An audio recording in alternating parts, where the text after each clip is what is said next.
di tahun 2000-an pernah ada kecelakaan di satu desa di Jawa yang nggak bisa gue sebutin tempatnya di mana. Jawa mana gitu, Muy? Gak bisa juga. Jawanya Jawa Tengah. Oh, Jawa Tengah. Oke. Cuman kotanya nggak bisa gue sebutin apa. Oke.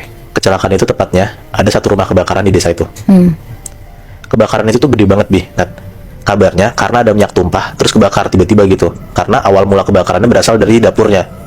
Tiba-tiba warga desa tuh mendengar ada suara ledakan dan akhirnya satu rumah tuh langsung kebakar gitu aja. Dan kebakaran itu terjadi di sekitar jam 9-an malam. Warga-warga di sana tuh bener-bener kayak langsung ngebantuin si korbannya, Bi. Nah, karena lu bayangin kalau misalnya ada satu desa terus ada salah satu warga tuh yang butuh bantuan, pasti orang-orang desa tuh gercep kan buat ngebantuin kan. Nah, semua orang tuh orang-orang desa sana bener-bener ngebantuin si korban ini. Iya, orang desa masih kayak ya saling bantu gitu kan. Iya, benar. Nah, akhirnya mereka tuh bisa nyelamatin lah pemilik rumahnya. Ada ibu-ibu dan ada anak cewek umurnya sekitar 12 tahunan.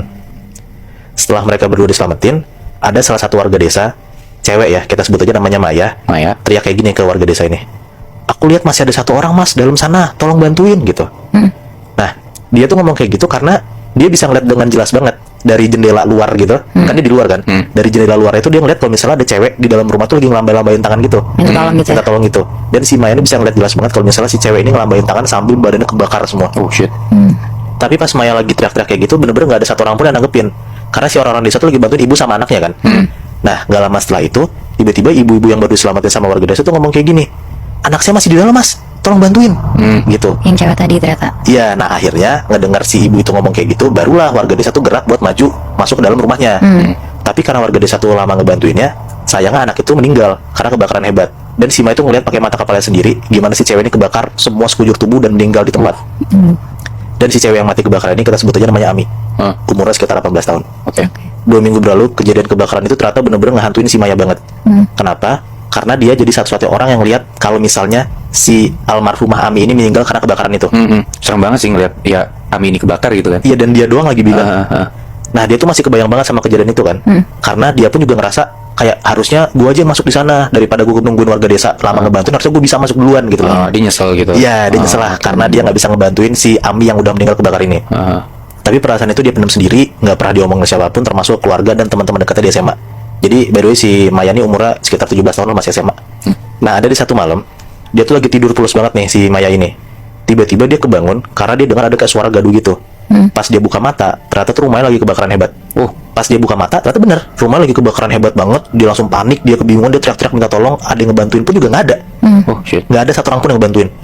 Saya pada akhirnya dia bisa keluar dari kamarnya tuh. Dia keluar dari kamarnya, dia sekarang di ruang tengah dan dia ngelihat ke arah luar, ke arah jendela luar. Nah, pas dia lihat ke arah luar, dia ngelihat ada sosok cewek, rambutnya panjang, sekujur tubuh tuh hitam gosong kayak bekas kebakar, dan si sosok cewek ini cuma diem aja ngeliatin Maya dari luar. Nah, di situ tiba-tiba Maya kebangun dan dia langsung nangis. Ternyata dia sadar kalau misalnya ini tuh mimpi. Gitu. Nah, dia nangis, dia ketakutan, dan dia tuh jadi mikir kayaknya sosok cewek yang dilihat di mimpi itu adalah Ami. Maya pun mikir kayaknya kejadian yang di mimpi itu tuh bener-bener kejadian yang dialamin sama Ami waktu pas kebakaran kemarin. Karena dia habis nangis, dia kecapean dan dia habis mimpi buruk, dia tuh coba nenangin diri dan dia keluarlah ke kamar buat minum gitu. Dan pas dia lihat juga ternyata masih pagi, jam 2:30. Dia bangun, dia keluar dari kamar, dia ke arah dapur, dan rencananya dia cuma minum habis itu balik lagi ke kamar buat tidur. Baru banget dia keluar kamar dan mau ke arah dapur jalan, tiba-tiba si Maya tuh denger suara cewek kayak gitu. Nah, tapi itu suaranya samar-samar. Karena si Maya tuh denger itu suara samar-samar, akhirnya dia cuekin aja lah. Dia lanjut lagi ke dapur buat ambil minum. Beres minum, dia mau balik ke kamar. Tapi sebelum dia balik kamar, untuk yang sekarang dia denger dengan jelas banget ada suara cewek ngomong kayak tolong gitu. Suara itu bener-bener kayak suara merintik sakitan itu lebih. Nah, cewek dan suara tuh lemes banget. Nah, karena si Maya akhirnya denger dengan jelas ada suara kayak gitu, dia langsung lari lah, langsung lari ngibrit ke kamarnya, langsung taruh gelasnya, dia langsung paksain tidur, dan akhirnya dia coba tidur, bisa lah. Akhirnya pas dia bangun udah gak ada tuh kejadian kayak gitu lagi. Nah, kurang lebih 2 bulan setelah kejadian itu, akhirnya Maya tuh bisa coba pelan-pelan ngelupain dan gak kebayang-bayang akan kejadian kecelakaan yang dia lihat waktu itu. Dan dia juga udah gak gitu mikirin soal dimana dia denger ada cewek minta tolong di rumahnya. Nah, di hari itu dia aktivitas kayak biasa lah, sekolah pagi dan pulang sampai sore gitu kan. Nah, tapi di hari itu habis dia sekolah, dia tuh main dulu ke rumah teman-temannya, rame-rame tuh berlima lah kira-kira. Jalanlah mereka berlima kan dari sekolah ke rumah temennya ini. Main tuh, keasikan main, lama-lama gak berasa ternyata udah jam 8 malam. Karena udah malam, si Maya ini ngajak lah teman-temannya balik, tapi ternyata teman-temannya nggak mau balik. Mereka malah ngomong kayak, kita sampai malam aja di sini Maya, kan besok Sabtu ini, gitu, nginep aja apa enggak gitu. Nah, sebenarnya tuh Maya mau banget main sampai malam, apalagi nginep. Cuman mamanya tuh udah SMS mulu buat nyuruh Maya balik karena udah malam. Dia takut banget sebenarnya pulang sendiri jalan kaki. Tapi pas dia ajakin teman-teman yang gak ada yang mau, akhirnya dia terpaksa buat pulang sendiri dong. Jalan kaki tuh malam-malam dari rumah temennya ke rumahnya dia sendiri. Iya, daripada dia nyokapnya gitu kan. Iya benar. Hal lain juga yang bikin dia takut sebenarnya, kalau misalnya Maya pulang dari rumah temennya ke rumah dia tuh harus ngelewatin rumah Ami yang kebakaran itu. Nah, semenjak kejadian 1 bulan lalu, dia tuh sebenarnya udah nggak pernah sama sekali ngelewatin rumah bekas kebakaran itu. Oke. Nah, tapi mau gimana lagi kan, daripada Maya dimarahin karena nggak pulang-pulang, terus teman-teman yang nggak ada yang mau nganterin dia pulang, akhirnya dia beraniin diri buat jalan sendiri dari rumah temennya ke rumah dia, ngelewatin rumah Ami yang kebakar itu. Jalanlah dia kan sekitar jam 8-an malam tuh, kayak di desa, jalannya tuh gelap, penerangannya tuh nggak terang-terang banget, suasana tuh sepi banget lah. Dan yang lewat dari jalanan itu tuh cuma dia doang. Biasanya kan kalau di desa jam 8-an malam udah sepi kan. Nah, akhirnya dia jalan tuh sendiri. Dan singkat cerita, akhirnya dia jalan lah, dan sampai dia di depan tempat kejadian rumah Ami kebakaran itu. Rumah bekas kebakaran itu masih ditinggal gitu aja, Bi. Nah, masih kelihatan banget bekas bakar, gelap, gosong, dan udah hancur gitu lah rumahnya. Terbengkalai gitu ya? Iya benar. Pas dia lagi jalan lewatin rumah itu, dia tuh lirik-lirik gitu loh ke arah rumahnya si Ami itu, karena dia parno juga kan, takut ada apa-apaan kan. Nah, alhamdulillahnya tapi pas dia udah jalan ngelewatin rumah itu aman tuh, nggak terjadi apa-apa sama sekali. Tapi tiba-tiba belum jauh pas dia habis ngelewatin rumahnya itu, dia dengar lagi suara yang persis banget dia dengar pas ada di dapur rumahnya. Tolong, aduh gitu. Suaranya lirih persis banget kayak ada di dapurnya waktu bulan lalu. Langsung tuh buru-buru dia jalan cepet lah buat ngejauhin rumah itu kan.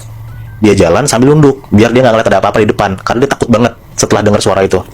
Pas dia lagi jalan cepet buat ngejauhin rumah itu, tiba-tiba dia ngeliat di depan dia persis, Bi, Nat, ada kaki nyeker, dan kaki yang dia lihat itu hitam legam banget.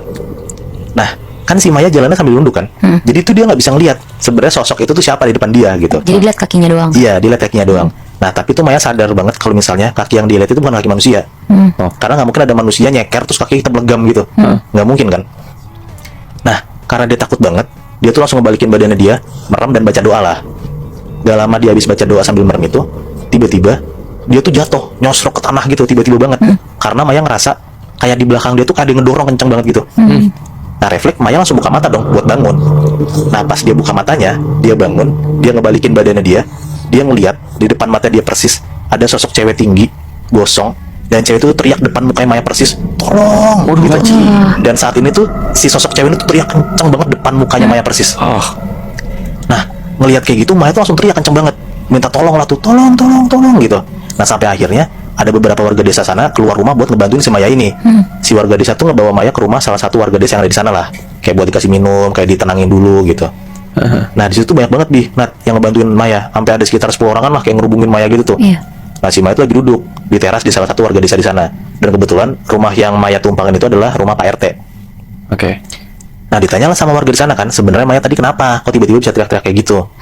Diceritain lah sama Maya kalau misalnya dia dengar ada cewek teriak minta tolong, dan dia tuh lihat cewek minta tolong itu tuh gosong mukanya.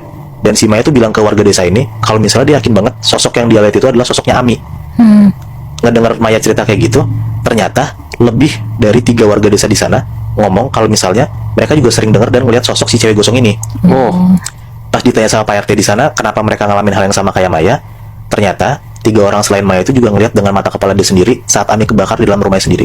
Oh, jadi yang ngelihat si Ami kebakar itu nggak cuma Maya doang dong? Iya. Jadi ada 3 orang lainnya, tapi juga mereka nggak berani buat nyelamatin Ami waktu itu. Nah iya, jadi ada 4 warga desa di sana, Bi, ternyata ngalamin hal yang sama kayak Maya. Jadi menurut gue ya, orang-orang yang ngelihat dengan mata kepala dia sendiri saat Ami kebakar hidup-hidup dalam rumahnya dan nggak nolongin Ami, mereka yang akhirnya digetayangin sama Ami.